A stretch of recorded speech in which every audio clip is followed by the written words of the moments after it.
Today we're playing the Plantation Course at Sea Island Resort in Sea Island, Georgia, home of the RSM Classic, PGA Tour event. Quite a few tour pros actually live in Sea Island, and it makes sense. I mean, their facilities are some of the best in the world. The Plantation Course was originally designed in 1927 by Walter Travis, but has been recently renovated by Davis Love III to challenge the best in the world, but also give us high handicappers some looks at birdie. This round is gonna be fun.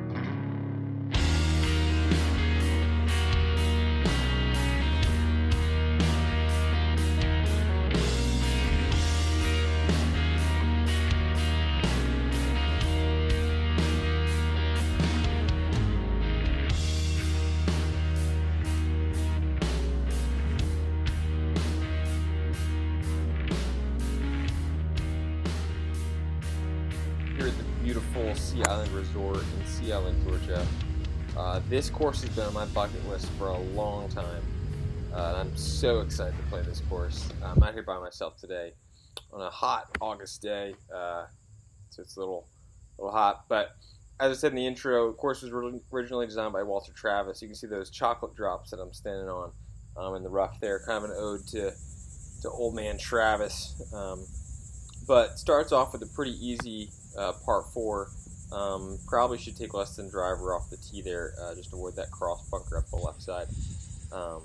But just getting already, trying to get used to these Bermuda greens. Not something I'm used to playing from the Northeast, but definitely adds an interesting element to the golf game. A skill that I need to work on. Second hole, another par 4. Just put this one up the right side. There's some bunkering there along the fairway. This is a really cool green. Has that railroad tie, kind of Pete Dye look on the front. There's a bunker kind of in the front of the green with railroad ties going up to the green, elevating it.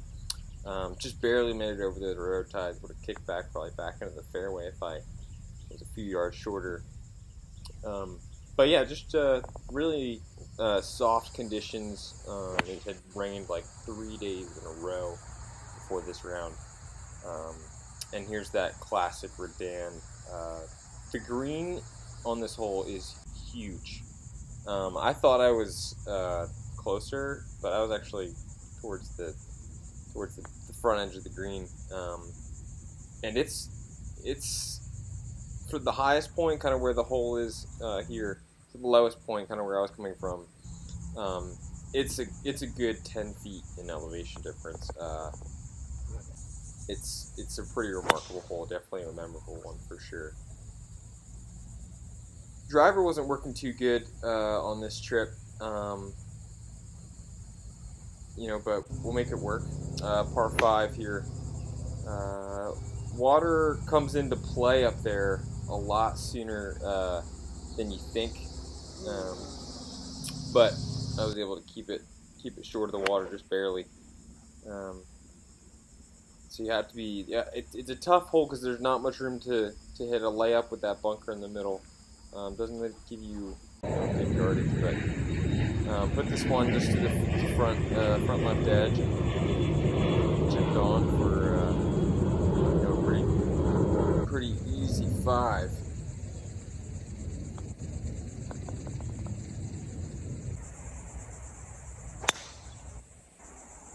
This is pretty straightforward. Another par 4, bunker or sand and tree lines all the way on the left and right side. This one found the pine straw, and I tried to punch it out and just cold topped it, but it ran up there in the fairway just short of that cross bunker on the right. And hit a wedge from 97 yards to that front left pin location. The green complexes on this course are just fascinating. I could probably play 4 different rounds and have the pins in 4 different spots, and it would be a completely different golf course. But pins were in some pretty good spots today, even with it being wet. Made it a lot of fun. Fairway actually is a little wider here than you may think. And where I'm standing was just a swamp, and as soon as my club head hit the turf, it just sunk in there. So kind of chunked that one just short of the bunker on the right here, greenside bunker. And again, that pin is, a good 3-4 feet above where I'm putting this putt from. So just the difference in elevation, on the greens, the undulations that it has, is pretty remarkable. I don't know if I've ever played on a course that has such dramatic, height differences on the green. This is a cool little island par 3. Hit a nice shot into, left side pin location.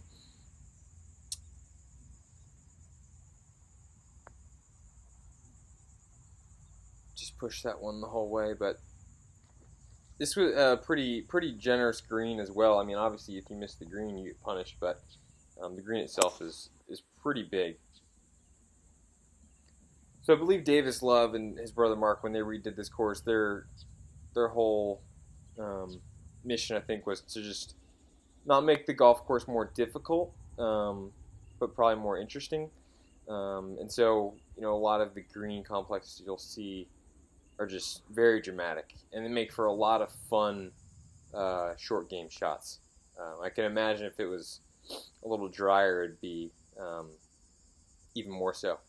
But like even this green is an L around the pond. The green goes all the way back behind the pond, which is just an interesting feature you don't really see very often. And look at that, a birdie. Then into number 9. Starting to kind of find the driver, but everything's just leaking and fading out to the right. This is a pretty long par 4. Still got 210 yards, and still about 205 yards maybe. Just top that one, barely went anywhere. But I hit a nice recovery shot here to the front of the green. A lot of these greens are kind of pushed up and elevated. Kind of like that Rees Jones style. Definitely, the Love brothers got some inspiration from Mr. Jones and that Charleston Country Club kind of feel. But making a 5 on the last one, posting a 39 on the front. That was, impressive. Again, the goal is usually to break 80, so we're on pace for that. Even a birdie in there. But just trying to avoid those big numbers as much as I can. 10th hole coming up is probably my favorite hole. Short par 4. They actually, for the RSM Classic, they put the tee box back on the practice green. But set of 3 bunkers in the middle of the fairway. You got to kind of place your tee shot. And with a 3-wood, I almost carried the green. Definitely good risk-reward hole. But pin tucked back there in the left. Look at that view. And look at that putt. Oh. Wow, that would have been a great start to the back 9, but we'll take a par and that view. Long par 3 here, hitting the hybrid. Didn't feel super comfortable with that shot. Just kind of blocked it out to the right. That massive bunker there right of the green. But you can see just my ball just kind of goes into this bathtub sitting in the middle of the green. That's kind of the best way I could describe it. It's like this flat green, and there's just this like huge bowl that I'm sitting in. While the kind of the perimeter of the green, kind of like a horseshoe around the edges is higher than the middle, and it makes you hit bad putts.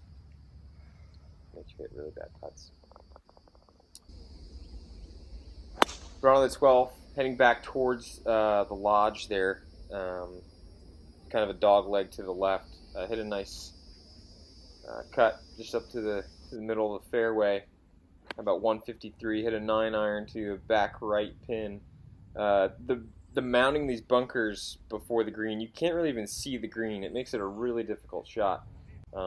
Looks like the flag's just sticking out of the water. Really cool design feature there.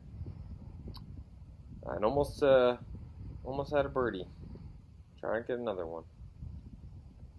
Try to bounce back from that double bogey. And this is where things start to come apart. I don't know if the heat got to me or what, but yeah, just skied that one. I wanted to hit another one, just to make myself feel better, but had to play it as it lies. Took a 3 hybrid, tried to get it up there, just closer to the hole, and found that little pop bunker on the left, just before the green. And then, yeah, bladed that one into the bank. So we're hitting our 4th shot here. Still about 100 yards. Didn't want to grab another club, so I just kept my 56. And actually hit a pretty good shot in there, just right at the pin. I got it to check a little bit. But for some reason I saw a lot more break in that. But take another double, try to make those go away. Hit a low little draw up the left side to avoid that little boomerang bunker there on the right side of the fairway. And then took a 7-iron just to get to a number that I knew I could hit into that green. Pretty wide open fairways on the Plantation Course, but the green complexes are really what's going to get you, and you really have to be in a good spot on that fairway, to approach some of these pins. So they give you room, but you have to use it. If you just go anywhere on the fairway, there's no way you can get close to it. There's an airplane going over. There's an airport right next to the golf course. Oh man, that's a bummer. That would have been a nice par. But I'm just having so much fun. This golf course is just unlike anything I've ever experienced. And that top was unfortunately too familiar with what I've experienced. Just trying to get an 8-iron to somewhere on the green and just block that one into this bunker on the right side of the fairway. If I had hit a solid 3-wood, I probably would have even ended up in that bunker to begin with. But kind of just splashed that one out. Didn't get much of the ball and just trickled up there next to the green. Just trying to get it close. And again, I didn't walk that shot out, and these greens are just so much bigger than you think. And again, it was wet, so it probably didn't run as much as it would have. But it was a good recovery putt. And again, we'll take a double bogey. This is par 3. Another example of just the extreme elevation differences on these greens. So I'm at the front of this green, and the pin is probably a good 4 or 5 feet above my ball. I thought there was more break into it, but yeah, they stuck that pin way back there on the top shelf. It was hard to reach. It's a little uphill. It's more uphill than it looks, so probably should have taken an extra club. This one I knew was safe to the right, so I was trying to just block it out there. But there's this kind of mound that comes across the fairway that makes it just an awkward tee shot. But just hit a 60-degree from the right rough and to a really cool green. It has this bunker down below it, and the right side of the green is really well above the left half of the green. So coming in from the left side of the fairway is ideal, but again, it's the more dangerous shot. So just really good architecture and good design from the Love brothers. Here we go, the 18th hole, long par 5, water up the left, kind of forced carry, and this is, I don't know why I do this, but it's a layup. Don't make it harder than it has to be. Like, if you're gonna lay up, lay up. But I like playing with fire. So ended up there on the layup shot, and then had 78 yards in. to a central pin, and just pulled it left. But rainbow in the background for birdie to end it. No. So close, but just such a fun round, such a fun golf course. I really enjoyed playing here. I hope to get back to play the Seaside course, which is the one they play on Saturday and Sunday in the RSM Classic. But finished with an 84. You know, it was probably 100 degrees, and I was exhausted, and I barely made it through, but it was so much fun. As always, I'll put more info on the course in the description, but Sea Island Plantation Course, 10 out of 10. This is the Twilight Golfer.